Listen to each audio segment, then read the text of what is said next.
ជាយល់សពឬជាការពិតយើងសម្រេចចិត្តដើរចូលរងការបងឲ្យអូនស្គាល់អ្វីជាស្នេហាទាំងនៅធ្លាប់គិតថាខ្លួនគ្មានថ្ងៃរៀបការឡើយអ្នកណានឹងមុនអាចមានថ្ងៃនេះថ្ងៃដ៏ពិសេសពួកយើងទាំងពីរស្នេហាអូនមកដូចអគ្គិសនី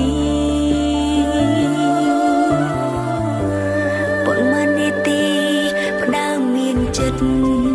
រៀងខ្លួន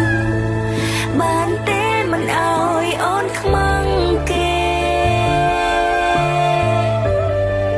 បានទេកុំអោយស្រីផ្សេងមើងងាយអូនបានទេធ្វើជាប៉ាល្អ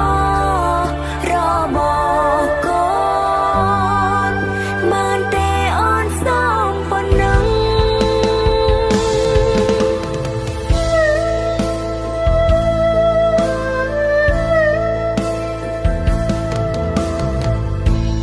មិននៅថ្ងៃមុខមកប្រែយ៉ាងម៉េច